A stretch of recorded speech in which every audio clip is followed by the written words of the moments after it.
I'll never get everything done. I'm falling behind everyone else. What's wrong with me? Why can't I just focus? These are some common thoughts that I and others have felt. Being unproductive can make you feel frustrated, stressed, and overwhelmed, which just leads to disappointment, guilt, anxiety, and can just make you feel stagnant. Some girlies look like they have it all together. Why can't I? I want to be one of those 5 a.m. productive girlies. Where do I start? If you find yourself having a hard time being productive or that there's just not enough time in the day, then let's just dive in so we can finally reveal the secrets to maximizing your productivity together. Hi butterflies, welcome back to my channel. It's your girl Stephanie with a Y. Don't forget to subscribe. Basically, this is going to be a productivity 101 guide, okay? We are going to be spilling the tea and giving you every tip and trick, all the secrets of productivity that you need to know. Because personally, since I've become a mother, I've had to learn how to make best use of my time. Just accomplish all of these tasks, these goals, these dreams that I have with such little time. And not to toot my own horn, but I've definitely made such an improvement since even last year. So without further ado, let's just jump right in. First things first, you need to have a brain dump session. Literally, it's just what it sounds like. Brain dump. Dump it all out. Let it all out. Throw it all up. Whatever is on your mind, whatever you've been thinking about, you need to get it all out on paper or on your phone, notepad, whatever you do have, just get it out. And especially if you're a creative person like I am, then you definitely need to let it all out, because I just know up here, there's a lot of chaos going on. There's a lot of thoughts, different things that you're thinking about, projects. The goal here, organize your chaos. So in order to do that, you need to know what the chaos is. What's been on your mind? What's your to-do list? What are your goals? What's your past dues? I literally have a list for past to-dos that I haven't done in like a while that still needs to get done. What are the important dates that you have coming up? Or do you have any reminders for yourself? Write it all out. No matter how small it may seem, if it's crossed your mind, especially more than once, please write it down. It's definitely okay to have multiple versions of your brain dumps. Like I said, notepads, Notion. I love using Notion. I actually organize all of my random notes on Notion so that it makes more sense. And I just write whatever comes across my mind. I write it down, jot it down, and then I'll organize it later on. But it just needs to come out. It's just like vomit. You can't hold it in or it's just going to get worse. You're going to make yourself sick. So let it all out. Next up, now that you have your list of to-dos or whatever's been on your mind, you now have to start organizing, start prioritizing, which is where Eisenhower Matrix comes in. Eisenhower Matrix is a way to organize tasks by urgency and importance, so you can effectively prioritize your most important work. Dwight D. Eisenhower, the 34th president of the US, presented the idea that would later lead to the Eisenhower Matrix. He quoted an unnamed university president when he said, "I have two kinds of problems, the urgent and the important. The urgent are not important, and the important are never urgent." This tool divides tasks into 4 boxes based on what to do first, what to schedule, what to delegate, and what to delete. If you do have a pen and paper, I definitely want you to start doing this right now so that you can just play around with it and understand the concept. You make a box. Top, urgent, not urgent. On the side, important and not important. Within the box of urgent and important, these are your due. Tasks with the deadlines, consequences. The not urgent but important, this is tasks with unclear deadlines but still contribute to long-term success. Then you'll have the urgent and not important, which is tasks that must get done but don't require any specific skill set. Then you have the not important and not urgent, which are just distractions, unnecessary tasks. You can delete these. I find this super helpful when I need to schedule in my tasks. Is it important or is it not important? Is it something that can just be done next week and it's not contributing to my goals right now, or what? Once you're able to plot in your to-do list in this box accordingly, you're going to feel so much better. A weight will be lifted off your shoulders, just visually seeing, okay, so I was worrying about the wrong things. Now let's get back on track. Once you have nailed it, you know what's important, what's not, etc., then it's time to schedule. You gotta schedule this into your calendar, so that way you're able to visually see what is due this week, what is due tomorrow. I personally love seeing my deadlines on my calendar so that I know, oh, okay, so this isn't due until so-and-so, or this is due sooner than I actually thought. But just visually seeing is going to help you so much. This is why calendars are very essential. I have two types of calendars, one on my planner, one on Canva. That makes it a little more fun, more cute, aesthetically pleasing, and then just my regular plain old planner. I also emphasize using your calendars that are on your phones. Like, this is there for a reason. Like, this is such an important tool to help you achieve your goals, so that you know what's coming up and what's not. When you have your doctor's appointments, those are important enough to put it on your calendar, so you should do the same with your deadlines for your goals and etc. This is also why making that grid of knowing what's important is very important, to know how to prioritize and set up your weekly schedule or your day-to-day schedule. So as I said, I do like to plan my schedule week by week and then day by day. Once I'm on my daily to-do list, I only stick to 3 a day. Anything more than 3, I'm definitely losing sleep, or I'm burning myself out, or I'm not taking care of myself, and it's all the same. So 3 max. If you can do more, great, but I always just put 3 as my max to do daily. And major tip, you want to start planning the next day the night before. There's so many things that runs through my head. So at night, I love journaling, right? So it's kind of like a brain dump, but in a different way, from my soul, my mind, all that. And then I will also write my to-do list of what I want to accomplish for the next day. And I find it super vital to do it the night before, because in the morning, I'm not a morning person. My head is still like mumble jumble. It's not fresh. I won't really remember what I told myself I wanted to do. So the night before, while it's still in your head, while it's still fresh in your brain, write it out, write it down. What you didn't get to accomplish that day, write it down, so that is the first thing you do tomorrow morning. It's like they say, if you don't plan for success, you plan to fail. It's the same simple hack of you set your clothes out for the gym the night before, so that once you wake up in the morning, you throw it on, you're out the door. It's the same process. You're making your life a little much easier by setting up yourself for success on knowing what to do once you're up, once you're ready to start the day. So now that you prioritize your tasks and you made your schedule, organize everything, now it's time to eliminate distractions.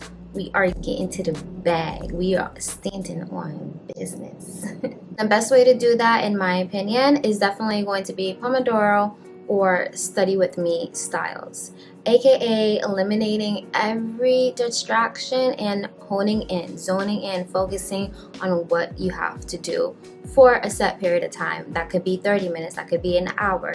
However, you are making sure that you are taking a break in between, so that your brain has a little refresher, a little woosah moment, right? Pomodoro, if you're not familiar, is just basically a period of focused work followed by a 5 or a 10 to 15 minute break. There are plenty of videos that you can find on YouTube. Once you just put in that word, they'll have so many options. A lot of people have it with just views. A lot of people add the nice aesthetic sounds, or you just watch them studying, watch them reading, whatever the case may be. I can also link a few that I really do like down in the description box if you want to check them out. I love this because you're focused on the now. You're being in the present and you're focused on your action. Do not worry about the results. Do not worry about, oh, am I there yet? Am I there yet? No, focus on the drive. 100% focusing on one task. And I want to emphasize on one because I feel as though I've been lied to in my past. I recently found out that multitasking is really not it. There is no such thing as multitasking because your brain is just not capable of it. As much as you think that you may be accomplishing amazing things by multitasking, no, wrong, because your brain can really only focus on one thing. You ever try to read a book and the whole time you're thinking about something else, so then you're just reading and you don't even know what you read, you don't even understand it, so now you have to reread that whole page again?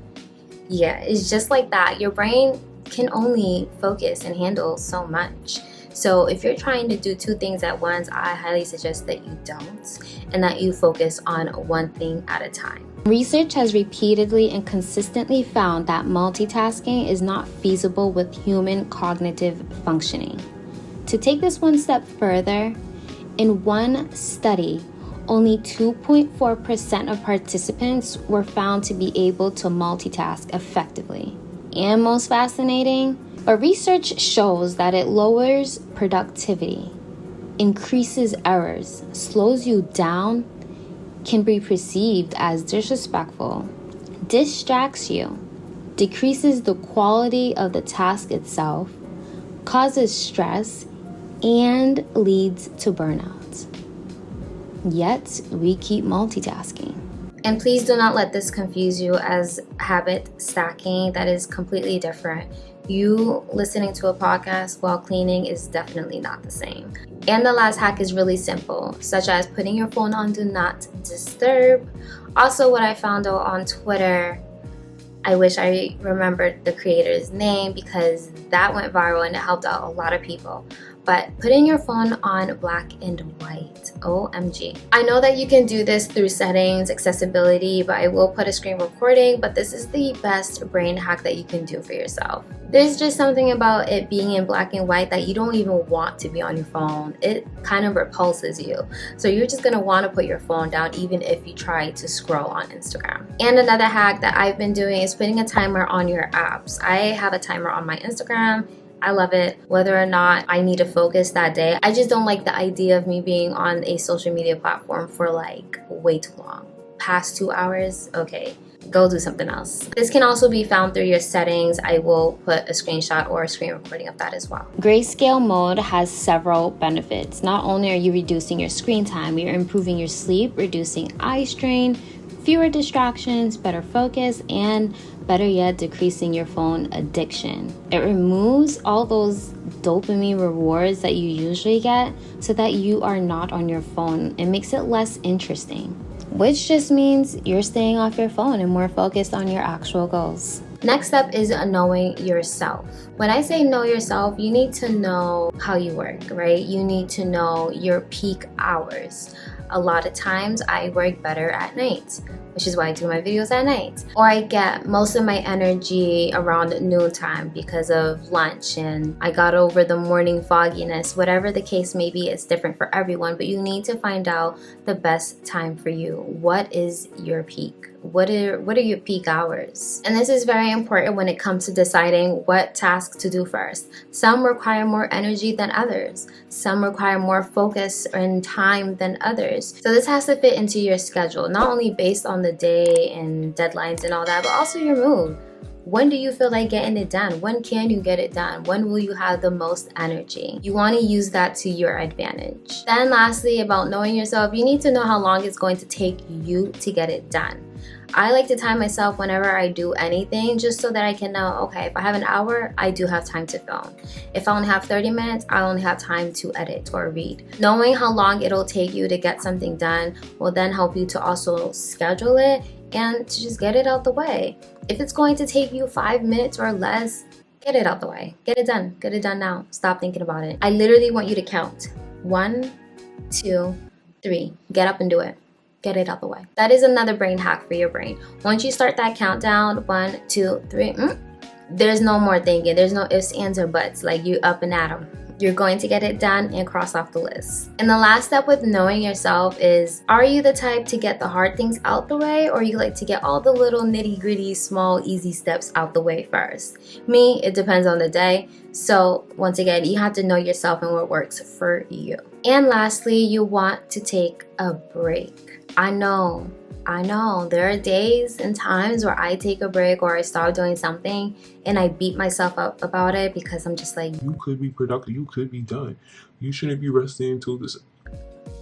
If you've actually been working and not chilling, give yourself a break. And at the same time, just incorporating short breaks actually helps maintain that high energy and that high focus that you have going on, which is why it's very vital in those Pomodoro sessions. They always have a break. No matter how small it is, it's very necessary to have that so that you can reset. And especially dedicating just one whole day to resting, Chef's kiss. Sundays are usually my rest days, and a lot of people, I find that they're resting as well, cleaning, resetting. I just love doing it on Sunday because it's the perfect start to the week. And especially as a creative person, I find that I just need to be exposed to different things.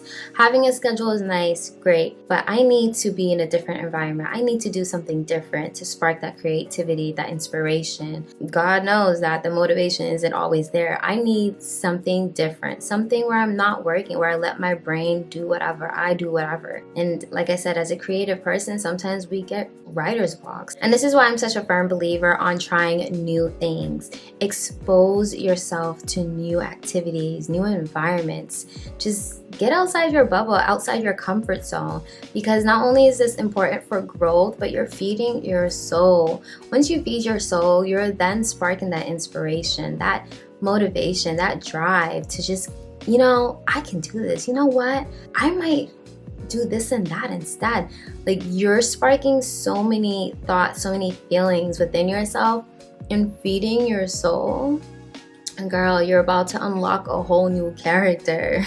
Normalize breaks, please. And you should never feel guilty for this. We are not robots. We are humans. We are not supposed to work 24/7 and just never have a break or rest. Not possible. And shout out to all my editors out there. Like, I know going to a new cafe or a new library, a new spot helps you feel good, helps you feel like, okay, I can get this done. Sometimes that's all it takes, just that one new environment, that new spot to help you feel alive again, to help you feel creative. And that pretty much sums it all up, all the productivity hacks that I know, tips and tricks, so that you do hit your goals, so that you are able to accomplish everything that you want to accomplish. So once you're able to commit to your new system of being organized, productive, you'll be able to get better at it. You'll be able to do this at ease. Obviously, in the beginning, it's going to take you some brain hardwiring to stick to it and to commit to it. But once you do this over and over, repetition, you're going to do great.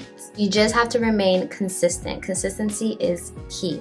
Stick to your system, stick to this organization, and you'll do fine. No matter what, though, you have to promise me that you're going to be patient with yourself and take it easy. But otherwise, you got this, butterfly, and I know you got this. So let's jump right into some affirmations so we can be productive going forward. If you made it this far, I do thank you for watching. Don't forget to like, comment, and subscribe. It helps your girl out a bunch.